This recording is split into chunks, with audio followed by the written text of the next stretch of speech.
1927 की बात है। ये साल या ये दशक क्यों कह लें कि ये पूरी दुनिया में उथल पुथल चल ही रही थी। एक विश्व युद्ध ख़त्म हुआ था और इसके चांसेस थे कि शायद दूसरा विश्व युद्ध कभी हो सके, जो उसके 1.5 दशक बाद हुआ भी। उन दिनों अमेरिका में एक म्यूज़िकल चल रहा था और उसमें एक गाना, एक पर्टिकुलर गाना था जिसे ऑस्कर हैमरस्टाइन द्वितीय ने लिखा था। इस गीत को लिखते हुए उन्होंने मिसिसिपी नदी जो है अमेरिका की, उसको केंद्र में रखा था। और नदी को केंद्र में रखने का कारण एक समुदाय को केंद्र में रखना था, जो वहाँ का अश्वेत समुदाय है। मिसिसिपी नदी के बारे में ये कहा जाता है कि वो अश्वेतों के लिए, जो अश्वेत समुदाय हैं, वो बहुत बहुत मायने रखता है। वो उसके प्रति वो बेहद संवेदनशील हैं, इसलिए क्योंकि ये जो दास प्रथा अमेरिका में चालू हुई थी, ये दास प्रथा इसी नदी से चालू हुई थी। इसी नदी के द्वारा अफ्रीका से जो है गुलाम बना के अश्वेत समुदाय को लाया गया था। तो जाहिर है जब उन्होंने इस गीत को लिखा तो ये अश्वेत समुदाय में बड़ा पॉपुलर हो रहा था। उसी दौरान पॉल रॉबसन इस नाम से, जो एक बहुत बड़े अभिनेता, गायक और सिविल राइट एक्टिविस्ट, जो कि अश्वेत समुदाय के ही सिविल राइट एक्टिविस्ट थे, उनको अनुरोध किया गया कि वो इस गीत को गाएं। लेकिन चूंकि उन दिनों 1920 के दशक में जो है उनकी व्यस्तता थी, तो उन्होंने कहा फिलहाल तो मैं नहीं गाऊंगा।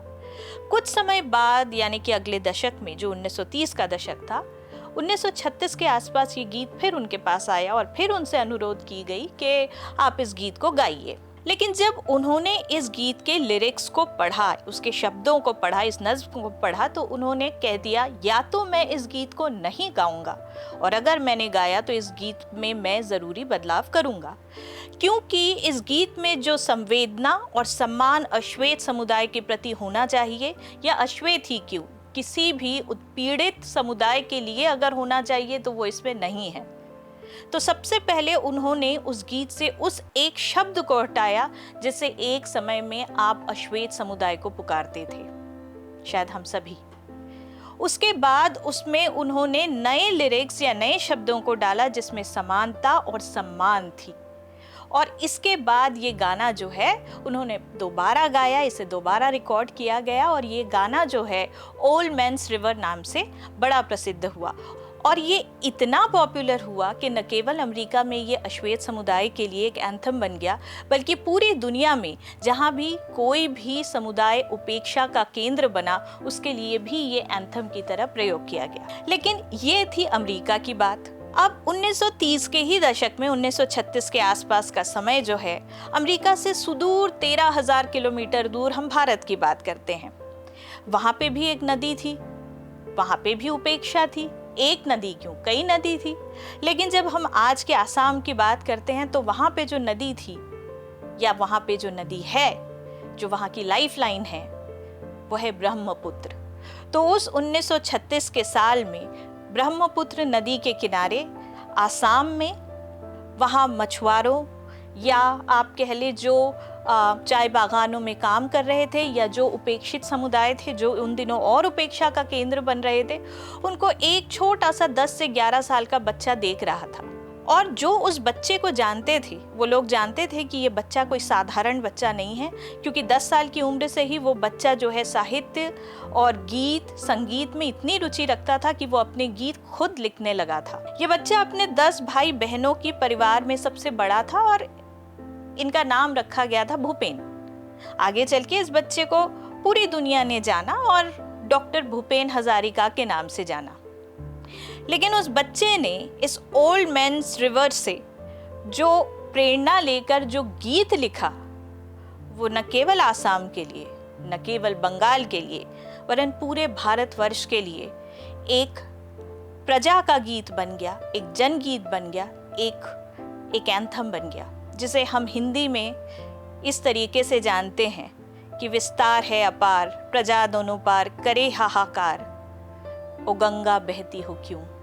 आज जननायक, जनगायक उर्फ सुधाकंठ उर्फ डॉक्टर भूपेन हजारिका पर बातचीत द लेंस.in के कारवां पर मैं हूं सुदेशना, और बातें करेंगे डॉक्टर भूपेन हजारिका के लिखे हुए गीत और संगीत पर। डॉक्टर भूपेन हजारिका का जन्म 8 सितंबर 1926 को आसाम के सादिया ज़िले में हुआ था। परिवार बहुत बड़ा था और बहुत प्रोग्रेसिव भी था।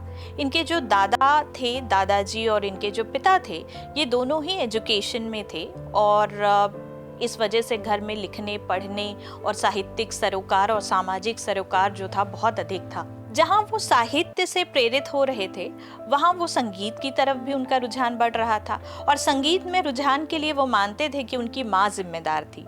इसलिए कि जब वो छोटे थे तो उनकी माँ उन्हें लोरियाँ सुनाती थी और लोरियाँ सिर्फ गीत संगीत ही नहीं होता था, लोरियों में दरअसल बहुत सारी कहानियां होती थी। इस तरीके से वो संगीत के साथ वो समाज के हर एक तबके की कहानी, उनकी बोलचाल, उनकी भाषा, उनकी संगीत, हर एक चीज़ से थोड़े थोड़े वो प्रभावित हो रहे थे। तो आगे चलकर आप उनके संगीत की रचना में समाज के हर एक तबके को लेकर चलने की जो एक प्रेरणा है, उसे आप साफ देख सकते थे। शुरुआती लिखाई पढ़ाई उनकी असम में हुई। असम में अपनी स्कूली पढ़ाई करते हुए एक और चीज़ हुई कि न केवल वो गीत संगीत रच रहे थे, वो अपने गीत खुद लिखने लग गए थे, बल्कि उस दौरान वो असम के बहुत प्रभावी स्वतंत्रता संग्रामी और कवि और फिल्म मेकर ज्योति प्रसाद अग्रवाल और विष्णु प्रसाद राभा के संपर्क में भी आ गए। दोनों की नज़र इस बच्चे पर पड़ी और उन्हें समझ में आया ये बच्चा जो है बहुत आगे जाएगा। लिहाजा 10 साल की उम्र में ही ज्योति प्रसाद अग्रवाल और राभा जी जो है उन्हें लेकर कलकत्ता जाने लगे, जहाँ के ऑल इंडिया रेडियो में वो भूपेन हजारिका एक बच्चे के तौर पर बाकायदा गाने लगे और धीरे धीरे वो उनके साथ रहकर फिल्म मेकिंग के कई एस्पेक्ट्स भी सीख रहे थे। इसके बाद जब स्कूलिंग उनकी कंप्लीट हुई तो तय किया गया कि उनको आगे पढ़ने के लिए ढाका भेज दिया जाए। ढाका जो कि आज बांग्लादेश की राजधानी है, एक दूसरा देश है, उन दिनों वो भारत का हिस्सा था। तो ढाका में पढ़ते हुए वहाँ ग्रेजुएशन के दौरान वो आसाम के लोक संगीत के अलावा पूर्वी बंगाल का जो संगीत है और ख़ासकर भटियाली संगीत जो है उससे वो परिचित हुए। यहाँ से ग्रेजुएशन किया। इसके बाद पत्रकारिता में रुझान के चलते वो बनारस हिंदू विश्वविद्यालय वहाँ चले गए। वहाँ उन्होंने एमए किया पॉलिटिकल साइंस में। लेकिन यहाँ भी जो संगीत का जो माहौल था और जो रेवोल्यूशनरी माहौल था, एक इंटरव्यू में उन्होंने बताया था कि जो रेवोल्यूशनरी उनमें जो जन्म ले रहा था वो बनारस विश्वविद्यालय में पढ़ने के दौरान ही हो रहा था। वो न केवल स्वतंत्रता के संग्राम को वो करीब से देख रहे थे, समझ रहे थे, उसमें वो जो कुछ भी हो रहा था अपना कॉन्ट्रीब्यूशन दे रहे थे, बल्कि उसके साथ उसे किस तरीके से संगीत के माध्यम से लोगों तक पहुंचाया जा सकता है वो उसका भी ध्यान रख रहे थे। यहाँ उनका एक जूनियर था, पतला दुबला सा, वो उन दिनों उनके साथ उस संगीत सभा में भी जाया करता था और उनके साथ काफ़ी समय बिताता था। आगे चलकर ये जो उनका जो जूनियर था उसने संगीत में तो करियर नहीं बनाया, लेकिन वो पॉलिटिक्स में एक बहुत बड़ा नाम बने और आगे चलकर भारत के वो प्रधानमंत्री भी बने। उनका नाम था श्री चंद्रशेखर। इस जगह पर भूपेन हजारिका साहब की एक कविता याद आ रही है जो उन्होंने असमिया भाषा में लिखी थी और जिसका अनुवाद आगे चलकर गुलजार साहब ने किया था। और ये कविता जो है फिर वैसे ही उनकी सारी कविताओं की तरह ये एक जन कविता है जो लोगों के लिए है, जो उम्मीद और रोशनी से भरी हुई है। इसका एक हिस्सा हम सुनते हैं। धुआं धुआं कोहरे वाली चादर जला के पर्वतों के सूरज ने खेमा लगाया। धुआं धुआं कोहरे वाली चादर जला के पर्वतों के सूरज ने खेमा लगाया। वादियों में रोशनी का लावा बहा के अंधेरे की नींद से लोगों को जगाया। आते इतिहास की चाप सुनी है, आते इतिहास की चाप सुनी है। भोर का ये शोर है जो गूंज रहा है, किसकी सदा है, गूंज रहा है ये किसकी सदा है। भूपेंदा में एक यायावर जो है वो हमेशा से ही मौजूद था। इस बात को वो खुद भी स्वीकार करते थे। वो कहते भी थे कि उन्हें एक घर या एक शहर, एक गली, एक छोटे से जगह में बांध कर रखना जो है वो बहुत मुश्किल है। जब उन्होंने बनारस हिंदू विश्वविद्यालय से अपनी पॉलिटिकल साइंस की डिग्री पूरी की, तो उसके बाद ये तय हुआ कि वो आगे पीएचडी करेंगे। इसके लिए 1949 में वो अमेरिका के कोलंबिया विश्वविद्यालय में उन्होंने दाखिला लिया, लेकिन यहाँ भी उनके भीतर का यायावर जो था वो जीत गया।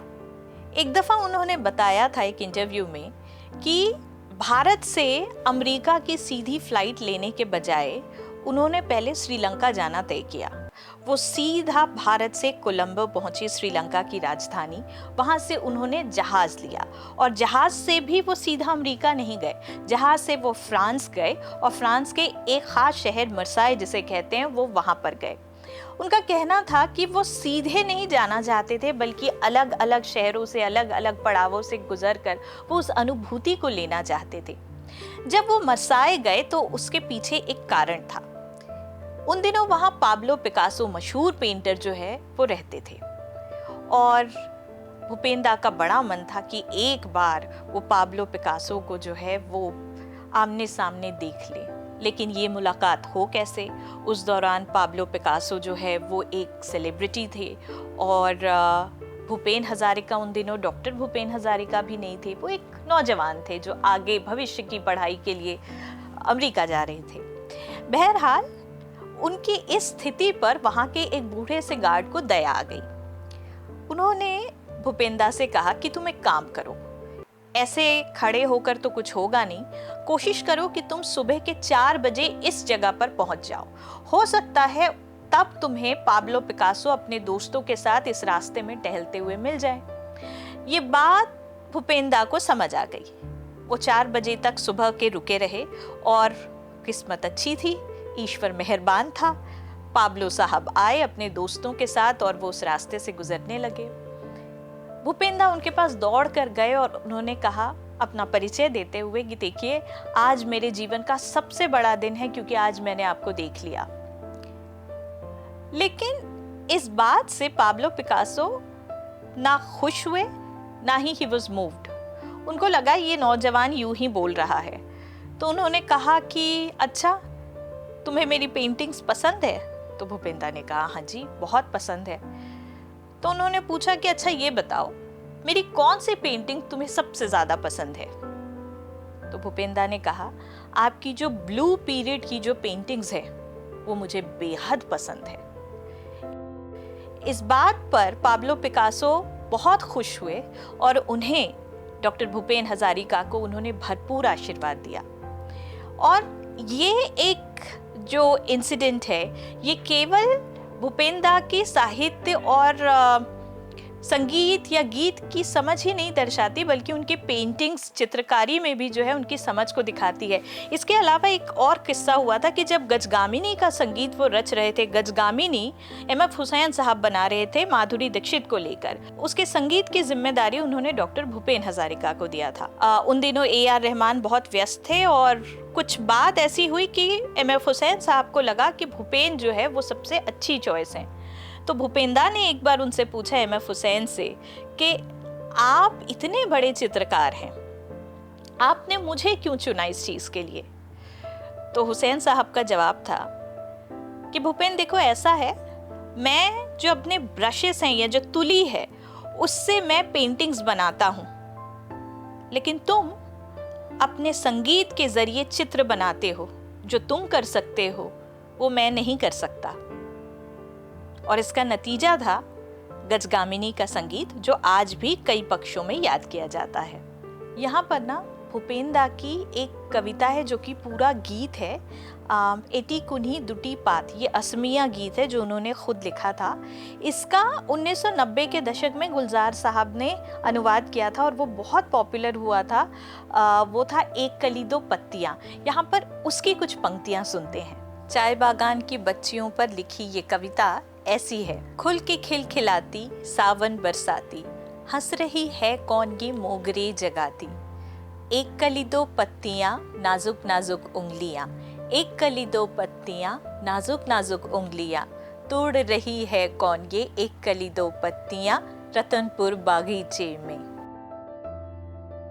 1949 में अमेरिका पहुंचने के बाद भूपेंद्र की ज़िंदगी में बहुत सारे बदलाव आए और ये बहुत बड़े बड़े बदलाव थे। जैसे मिसाल के तौर पर उनकी मुलाकात पॉल रॉबसन से हुई। पॉल रॉबसन वही थे जिन्होंने ओल्ड मैन्स रिवर वाला मशहूर गाना लिखा था, और समय के साथ उनकी दोस्ती भी हुई, उनकी मित्रता बढ़ी और कई चीज़ें, संगीत की बारीकियां और संगीत को समाज के लिए किस तरीके से इस्तेमाल किया जा सकता है, ये चीज़ उन्होंने पॉल रॉबसन से सीखा। एक दफ़ा भूपेंद्र ने ये बताया था कि एक भाषण में पॉल रॉबसन ने ये कहा था कि किसी भी साज को या गिटार को कोई साधारण इंस्ट्रूमेंट मत समझना, इसके एक स्ट्रोक में, इसकी एक झनकार में ताकत है कि ये पूरे समाज के नज़रिए को बदल दे। और उन्हीं से प्रेरणा लेकर इनका जो ये गीत था जो इतना मशहूर था, 1952 में फिर भूपेंद्र ने इस पर असमिया में ये गीत लिखा।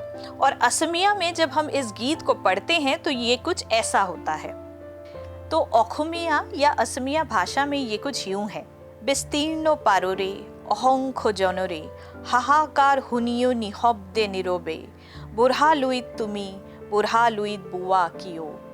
असमी भाषा में ब्रह्मपुत्र को लुइत कहा जाता है और इसी पर आधारित उन्होंने ये गीत लिखा, जिसे बाद में बांग्ला में ट्रांसलेट किया गया और 1970 के दशक में फिर ये हिंदी में ओ गंगा बहती हो क्यों के नाम से आया। संगीत के अलावा जो एक बहुत बड़ा बदलाव उनके जीवन में आया, ये एक बहुत सुंदर सा मोड़ जिसे हम कहें, यहाँ उनकी मुलाकात कोलंबिया यूनिवर्सिटी में ही प्रियमवदा पटेल से हुई। प्रियमवदा पटेल सरदार वल्लभ भाई पटेल के दूर के रिश्ते में कहीं आती थी और उनका परिवार जो था वो युगांडा में बस गया था और वो पढ़ने के लिए उसी यूनिवर्सिटी में आई थी जहाँ पर भूपेंद्र पढ़ रहे थे। दोनों की मुलाकात हुई और एक समय के बाद दोनों को लगा दोनों को शादी कर लेनी चाहिए, लिहाजा दोनों ने शादी भी की। एक बहुत अच्छी स्टूडेंट होने के अलावा प्रियमवदा जो थी वो बहुत अच्छी डांसर भी थी। उसका नतीजा ये रहा कि जब 1953 में अपनी पीएचडी पूरी करने के बाद वो भारत लौटे और पीएचडी उनकी मास कम्युनिकेशन पर थी भूपेंद्र की, तो जब वो भारत लौटे और भारत लौटने के बाद उनका छोटा सा परिवार जिसमें प्रियमवदा और उनका बेटा तेज भूपेन हजारिका और डॉक्टर भूपेन हजारिका, ये तीनों ही लौटे। जिन दिनों वो असमी फिल्म में वापस अपनी शुरुआत कर रहे थे, तो अगर आप 1950 और 1960 के दशक के शुरुआती फिल्मों में देखें तो आप देखेंगे उसमें जो डांस डायरेक्टर हैं वो उनकी पत्नी प्रियमवदा हजारिका रही। हालांकि ये शादी बहुत लंबी नहीं चली और कुछ समय के बाद प्रियमवदा को लगा कि उन्हें वापस लौट जाना चाहिए और भूपेंद्र को भी लगा कि प्रियमवदा के पास बहुत अच्छे मौके हैं जो शायद भारत में उन्हें उस तरीके से ना मिले, लिहाजा वो अपने बेटे को लेकर कनाडा चली गई।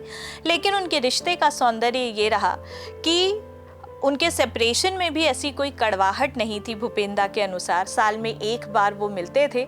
हाँ, उन्हें इस बात का एक अफसोस ता जिंदगी रहा कि अपने बेटे तेज के साथ उन्हें जितना समय गुजारना था तो वो उतना नहीं गुजार पाए।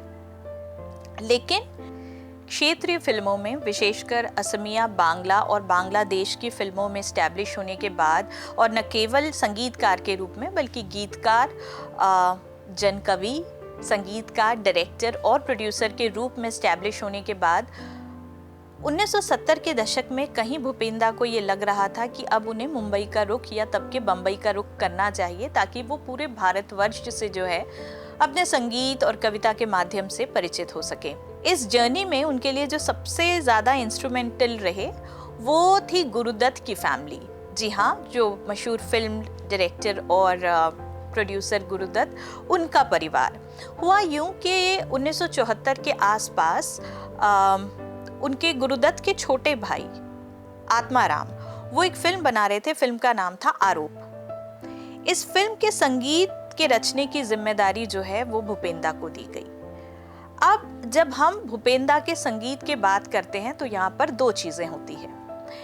एक तो वो जो उनकी असमिया या बांग्ला कविता से लेकर ट्रांसलेट हुई है और इसमें उनका बहुत बड़ा काम है, बहुत व्यापक काम है और इसके मेजर ट्रांसलेशन जो है गुलजार साहब करते रहे हैं। ये 80 और 90 के दशक में जिन दिनों कैसेट्स का दौर था, ये तब आया और बहुत पॉपुलर हुआ।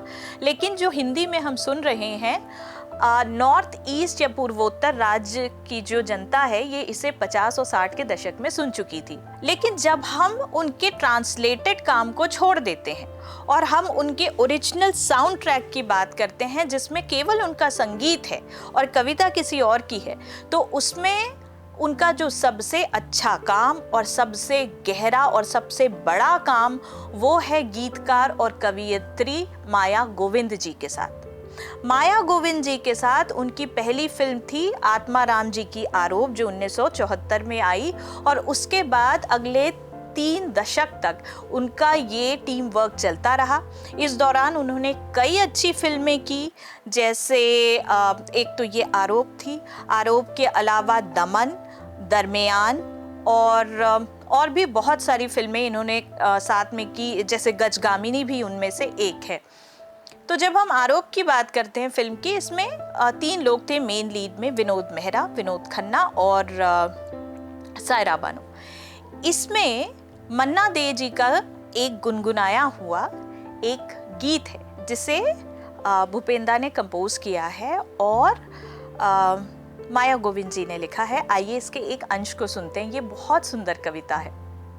हाथ मेरे हैं मधु का प्याला, हाथ मेरे हैं मधु का प्याला, तेरा रूप बना मधुशाला, बूंद बूंद मैं रोज मिटा हूँ तब छलकी सपनों की हाला, जब पूनम की मदिरा बरसे तुझे चांदनी ने नहलाए, जब पूनम की मदिरा बरसे तुझे चांदनी ने नहलाए, तब ये गोरा बदन तुम्हारा ताज महल बन जाए, रूप सुधा की एक बूंद को, रूप सुधा की एक बूंद को तरसे तेरा ये मतवाला, हाथ मेरे हैं मधु का प्याला, तेरा रूप बना मधुशाला। भूपेंद्र पर बात करते हुए ये बेहद लाजमी है कि हम कल्पना जी पर भी बात करें। कल्पना यानी कल्पना लाजमी, जो कि मशहूर पेंटर ललिता लाजमी जी की बेटी थी और वो गुरुदत्त की भांजी भी थी। कल्पना लाजमी और भूपेन हजारिका, इन दोनों की पहली मुलाकात जो थी वो आत्माराम जी के ज़रिए हुई और फिर ये भी कहा जाता है कि भूपेंद्र के कॉमन फ्रेंड थे जिन्होंने दोनों की मुलाकात करवाई। जब दोनों पहली बार मिले तब भूपेंद्र की उम्र करीब 45 साल की थी और कल्पना जो है वो महज 17 साल की थी। लेकिन उनकी जो ये दोस्ती थी या उनकी जो ये कंपेनियनशिप थी ये ताज़िंदगी रही। पूरी ज़िंदगी कल्पना जो है उनकी मित्र, उनकी कंपेनियन और उनकी सेक्रेटरी के रूप में उनके साथ खड़ी रही जीवन के अंत तक। जब 2018 में कल्पना लाजमी की मृत्यु हुई तो 2019 के आसपास उनकी माता यानी ललिता लाजमी जी ने एक इंटरव्यू में ये बात बताया था कि शुरू में दोनों ही परिवार को उनके रिश्ते को स्वीकार करने में दिक्कत थी, लेकिन समय के साथ चीज़ें बदली, चीज़ें बेहतर हुई और दोनों जो है साथ रहते भी रहे और साथ बहुत सुंदर काम करते रहे। भूपेन हजारिका जी और कल्पना लाजमी, उन दोनों ने मिलके बहुत सारी फिल्में बनाई, मतलब रुदाली से लेकर आप चिंगारी तक अगर देखते हैं तो बहुत सारी फिल्में हैं इस बीच में और ज़्यादातर फिल्मों को नेशनल अवार्ड मिला है किसी न किसी तरीके से।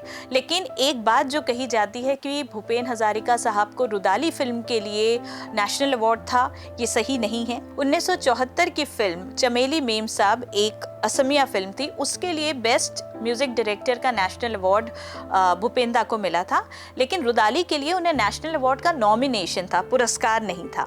लेकिन फिल्म बहुत सुंदर बन पड़ी थी। फिल्म दरअसल एक बांग्ला कहानी जो महाश्वेता देवी जी ने लिखी थी रुदाली, उस पर आधारित थी। लेकिन जब कल्पना जी को इस फिल्म के लिए फंडिंग हो रही थी तो उसके कमर्शियल एस्पेक्ट को देखते हुए उन्हें ये लगा कि बंगाल के बैकड्रॉप को न लेकर किसी हिंदी भाषी बैकड्रॉप को लिया जाए, लिहाजा राजस्थान लिया गया और राजस्थान पे ये फिल्म आधारित की गई और फिल्म जो है उसके मूल कहानी से बहुत सारे ज़रूरी बदलाव किए गए, मगर फिल्म बेहद खूबसूरत बन पड़ी। इसके लिए डिम्पल कपाड़िया को उस साल का नेशनल अवार्ड था। गुलजार साहब के बहुत खूबसूरत गीत हैं इसमें, लेकिन ये जो गीत हैं ये भी उनके डॉक्टर भूपेन हजारिका के कई असमिया गीतों से जो है वो ट्रांसलेटेड हैं और इंस्पायर्ड हैं। ट्रांसलेटेड कहना तो बहुत सही नहीं होगा, लेकिन वहाँ से इंस्पायर्ड है।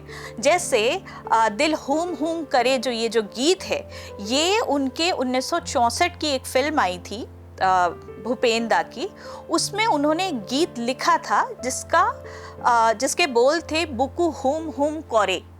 तो ये शब्द हुम हुम कोरे जो है गुलजार जी को इतना पसंद आया कि उन्होंने उसको यथावत लिया और इस तरीके से ये गीत बना दिल हुम हुम करे, जो कालांतर में कालजयी बन गया। इस फिल्म में कई सारी अच्छी नज़में हैं, लेकिन एक नज़्म जो बहुत कम सुनी जाती है लेकिन वो बड़ी खूबसूरत है, उसका एक छोटा सा अंश हम सुनते हैं। मारू में उड़ती हैं पागल हवाएं, मारू अकेले न जाना, बाली के टीलों पे उड़ते बगुले, टीलों पे घर ना बनाना, बीते ना रहना, कोरे हैं नींद से नैना, नैनों के सपने भी गूंगे, आवे तो बोले ना बहना, बीते ना रहना।